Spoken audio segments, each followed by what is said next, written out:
Well, welcome everybody to our first live wire in quite some time. Actually, it's been a little bit. We took a little hiatus, playing some cool new stuff, and I'm actually really excited to be able to show a really cool use case with you guys. If you haven't met me, my name is Brett. I'm a technical success manager here with SignalWire. If you are one of my customers, you might have received at this point hundreds of emails from me, and I am very sorry about that. But it is my job. But let's talk about the LiveWire today. We're going to take a brief moment to introduce you to the concept of LiveWires. I'll continue to talk about what we do here with SignalWire a little bit. We'll talk about what are IVRs. IVRs are a really cool use case that we see a lot across the board here at SignalWire. They can be used for a plethora of different things, and they can be very beneficial to a company. That is assuming if it's done right. And so we're going to talk about a few little tips and tricks about essentially what makes an IVR good, but also how you can make an IVR suck too on the same side. After we kind of go over that brief description, that brief summary, we're going to go straight into a code deep dive. I've built out essentially a fundamental or foundational base that you can use to develop your own IVR system here with SignalWire, as opposed to paying for some third-party organization to build it yourself, effectively lowering the overhead for most businesses. And I don't know if we have any small business owners in the room today, but as we all know, overhead is very important, and we try to keep that as low as possible across the board. Once we go into that code deep dive, we're going to go over a quick demo. I'll show you guys how this code works. And then we'll talk about some cool things you can do to make this IVR your own, specifically scale it up using our communication APIs. There's a lot of cool other things that you could do with it that a lot of people don't consider when they're just building a plain Jane IVR setup. Please stick around till the end, because we will have a brief survey and a brief Q&A session as well, that you're more than welcome to ask us any questions that might be off the top of your head about this LiveWire today. Moving right along, like I said, my name is Brett, Technical Success Manager with SignalWire. I have been with this company now for about 6.5, going on 7 months. Have had an absolute blast doing it. And every single day, I work with our customers to build solutions that match their use case specifically. And one of the most common ones that I get is this idea of an IVR. So let's dive into it. What exactly is an IVR? IVR stands for Interactive Voice Response System. They have been around since the 1970s, and they essentially enable users to be directed to specific departments through the use of either voice or DTMF, which is essentially the technology that you see whenever it's like, you've reached Xfinity, press 1 for sales, press 2 for support. And they are used for companies all across the globe. And they're used for a lot of really good reasons. They naturally save time. Allows people to get to a department they need to speak to quicker. But not only does it get to the correct department quicker, it also increases the rate of first contact resolution. If you have to call a customer, or if a customer calls into you and all of a sudden they have a question about billing, but they got sent to somebody that's on the support end, they might not be able to solve that problem. And it allows, because of that, the scalability of the business to be improved. All of a sudden, before IVRs were widely implemented, you had to have employees that were cross-trained on every little aspect of a company. That is because whenever you answer a phone call or you're answering questions, an employee doesn't know what they're about to be asked. So it could be a billing question, it could be a support question, it could be a scheduling question, whatever the case may be. By helping implement IVRs in their system, you can now have a handful of employees that are specifically tailored to a given department, and they know that whenever they pick up a phone from a customer, that question that the customer has is directly tied to what those employees are trained on. So it allows for the overall business to be able to scale a lot more organically and a lot more efficiently. But again, this is if it's done right. So let's talk about some ways to not make a sucky IVR. And this actually oftentimes, we've written plenty of blogs about this stuff. Our own Abby Minisali down in the bottom actually wrote one really cool back in February of last year that I may or may not have used to kind of base this template around, but everyone has been there. You feel like you're screaming at a robot that doesn't hear you. All you can say is speak to a representative. And here are just some basic tips on how to avoid that overall. First off, less is best. Nobody wants to be stuck in some robocall limbo for half an hour to an hour on end. The best way to have an efficient, concise IVR is by making them short, sweet, and to the point. Press 1 for sales, press 2 for billing. You don't need all this extra fluff that other places try to put in. Number 2, make it easy to speak to a live agent. As great as IVRs are and as effective as they are, it's important to realize that if they wanted to talk to a robot, they would have used some chat system that other companies implement on their website. They call your business's phone number to speak to a human being. So bear that in mind and try to make it possible for them to make it easy to speak to a live agent when they need to. Number 3, and we'll touch on this later on in the LiveWire, but be sure to get creative and consider the possibilities. There's a lot more that can go into an IVR than just deciding what department to be sent to. Maybe you want to figure out who this customer is before they actually get patched through, giving your employee time to look through the customer's account with you. Maybe you want to detect, cough, cough, if it's a robot that's calling a spam caller. We actually have some pretty cool use cases that demo how to do that, but I'm not going to give that away. And the final tip, it's called an IVR, an interactive voice response system, for a reason. So make it interactive, make it enjoyable for the customer to use on the back end so that you can have a happier customer when they finally do get to the employee on the other side. So those are just some basic tips, but without further ado, let's go in really, really quickly and show you what the foundation of an IVR looks like using SignalWire's communication API. So we'll just go ahead and share my screen real quick, just so it's a little bit more visible here. I'll zoom in. Come on, thank you. All right, so the first thing we have to do is essentially retrieve everything from SignalWire's communication API. We do that by requiring .env, configuring it, and then pulling and starting up a consumer that's based off of, as you can tell by the language here, Node.js. Once we create a consumer that we can then connect to, we then have to retrieve 2 main things from our SignalWire space, which you set up whenever you sign up for SignalWire. You need your project ID, which can be found, both by the way, can actually be found under the API tab in your SignalWire space, but you need your project ID and you need a SignalWire API token. Once you do that, you then have to set up a context that you can link a phone number to. So for example, within my SignalWire space here, you can see on the code that I wrote the context as incoming.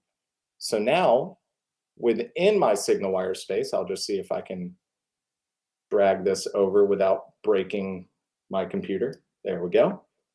When you're inside your SignalWire space and you select a phone number, go and edit, and you can see how I have this set up for the incoming phone number. I have it set to receive incoming calls as voice calls using relay, and then just like the context kind of showed you, my relay context is set as incoming, meaning that this phone number effectively knows when a inbound phone call is going to that number, this is what it's supposed to base its actions off of. Once you set that, you then tell Relay what you want done whenever a call becomes incoming.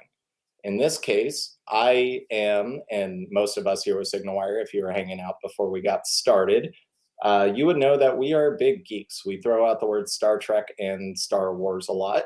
I am on the team Star Wars side. I didn't know there were two teams of that argument until joining SignalWire. I will say I love you all, but if you think that Star Trek is better than Star Wars, you are just flat out wrong. That being said, I used our IVR. Our business is going to be the Tashi station from the desert planet of Tatooine from Star Wars Episode 4. So whenever a phone call is incoming, I then have our robo voice set to say, hello and welcome to the Tatooine Tashi station. If you are a new customer, please press 1. If you're a returning customer and your power converter needs to be replaced, please press 2. If a Jawa has stolen your power converter and you need it back, please press 3. You know, just in case you need a Mandalorian or a bounty hunter up in there. After that, we have the API and the application set to be able to receive prompts via the DTMF technology that we were talking about earlier. I have it set so the max amount of digits that the API will receive is 1, meaning that the only 3 options that they can select hypothetically is 1 as a new customer, 2 as a pre-existing customer, or 3 if they need a Jawa related bounty hunter in there. Once you do that, I then have just a basic if-else loop set up. You can also use switches. This is kind of why I do like Node.js for that. The logic is really easy to follow here, but essentially, depending on what you hit, the call will connect to a variety of different phone numbers based off of what department you're trying to reach. After everything is said and done, and after the call connects to the correct agent, the script then runs and finishes up. Now, a few different things that you may want to know is we do have an ENV set up for everything else, having the project key that we're using, the token, and the phone numbers related to what we're using. So it is important to have that all ran. And once we get up and going, we'll just go ahead and connect everything. If we can go ahead, and you can tell how much stuff I have going on, but we'll go ahead and get everything to initiate. So all of it being set up, all we then have to do is just take and let's dial a phone call real quick. Let's see. So the phone number in question we have set up is going to be 904-289-4358.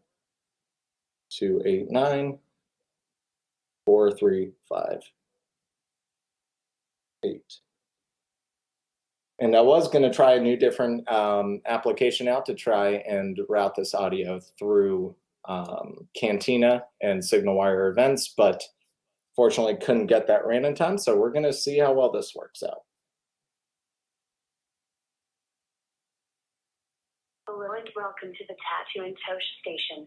If you are a new customer, please press 1. If you are a returning customer and your power converter needs to be replaced, please press 2. If a Jawa has stolen your power converter and you need it back, please press 3. And there you go. I don't have the end phone numbers here set up to anyone specifically because I don't have any employees that work under me. However, you can set these phone numbers to be under the to section, whatever you would like. Regardless if they are in SignalWire's APIs or not. And the reason I like this a lot, I always give the example out there to blue collar workers out there, whether it be roofers, electricians, things of that nature, where their technicians are always on the road. you can quite literally, without divulging an employee's phone number, have it set up to where a call can be connected from the customer to the technician on the road that is supposed to be servicing them, without, again, without divulging any information, without having to do any extra programming, or without even really having to purchase additional phone numbers through SignalWire's communication API, or having any additional programming on the back end. So that's just, like I said, the foundation of how to build out an IVR using SignalWire's communication API. But let's talk about some other things you can do, because this being the ground level of basically what you need to get an IVR to run, there are a lot of other things. So if we can pull that PowerPoint back up. Like I said, this being the base, you can create virtually an infinite amount of branches and options for a user to navigate through. The reason I specifically chose JavaScript to write this script out is, first off, it's kind of where I started with programming and coding, so it just makes more sense naturally to me. We do have SDKs built out for virtually every other popular language that our customers use that you can do similar things with. But it makes it super, super easy to nest other if-else statements, other switches, and things of that nature within each other, making the possibilities virtually endless, and allows you to tie in as many end user legs as you need to. But more than that, because of the way SignalWire's communication APIs operate, you can do more than just have a basic IVR. You can stack other applications on top of each other to create a fluid and multifunctional tool for your company. Again, going back to it, something we'll be discussing in a couple weeks to come is a really cool application that our tech evangelist, Luca, developed not too long ago, which is essentially a CAPTCHA system using the same API.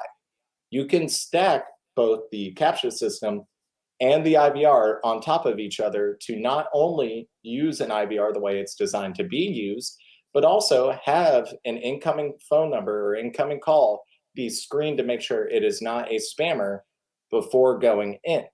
There are a lot of other different use cases out there, from banking and receiving payment information, account information. You can stack the APIs, or if you check out our code repos on GitHub, there's also plenty of examples out there for recording and pausing recordings that you can do for more sensitive information if you need to. Recording an entire customer's, guess I should say, reaction to the IVR to be able to screen whether or not your IVR is being really effective in these cases. But yeah, there are a lot of really cool use cases that you can have build on top of the IVR foundation itself, which is why I chose to keep it kind of a little bit more basic and let you guys imagine the possibilities and how you can tailor this to your own business.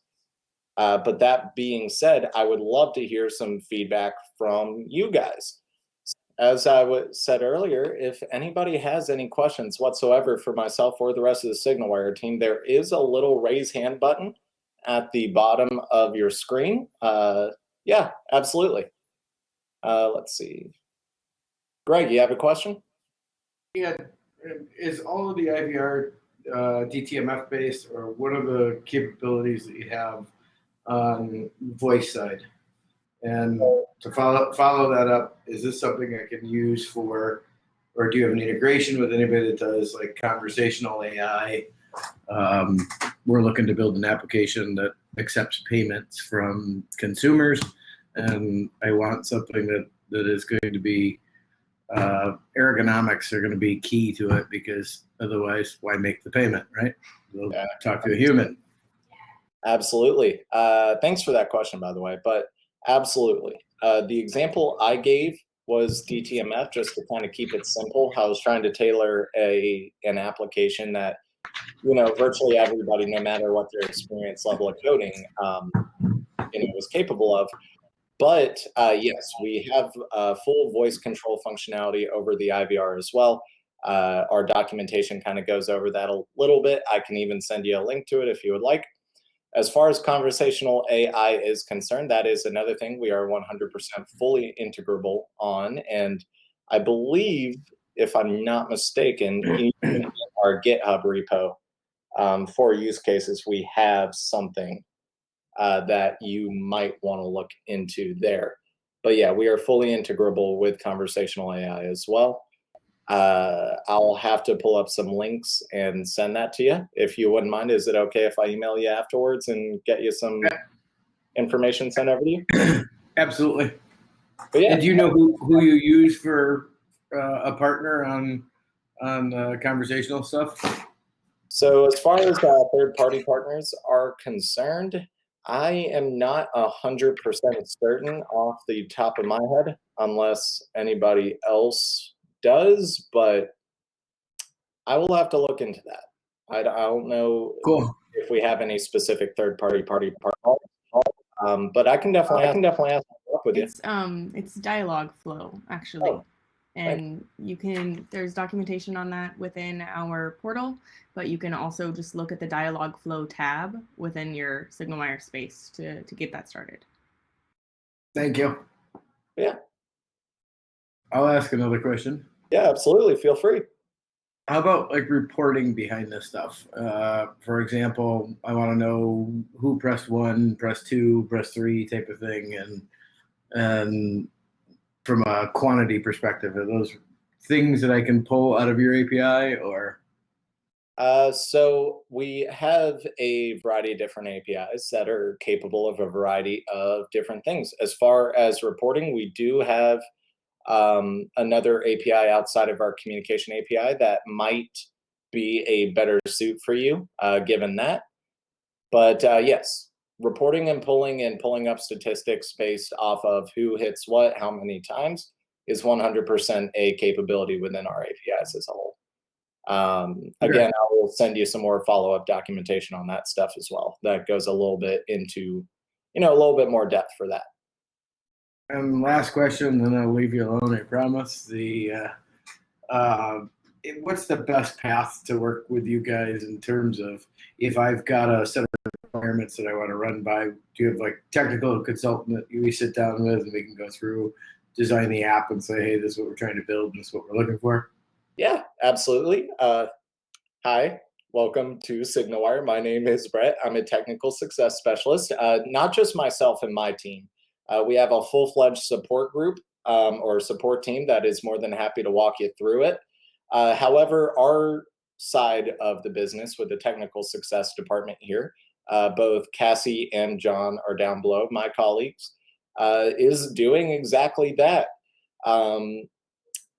We can absolutely sit down, schedule a call. We can have our engineering team on standby just to make sure that everything that you need us to be able to do and us to be able to be capable of is completely feasible within our APIs and our platform as a whole. But that is quite literally what my job, and Cassie, who made the comment about Dialogflow, and John, who's also on the call, that's 100% what we do here. And cool. I'll let me take down your email, or if you want to shoot me an email, what I'll do is, if anybody does have questions or any follow-up, and specifically on this end, Greg, if you want to just shoot me an email, I just posted my email address in the chat. That way I have your contact information, and I will send you all this information, as well as possibly just schedule a call. We could talk about things. Oh, I'm doing it now. All righty. Appreciate your help. Bye. Absolutely. Any other questions? Okay. Well, this was a brief LiveWire. Thank you guys so much for taking the time out of your day to come out and to watch this. Again, if you guys have any questions, my email is in the chat. Feel free to let me know, or the rest of your SignalWire contacts, and we will happily get back to you on whatever. And we will see you next time.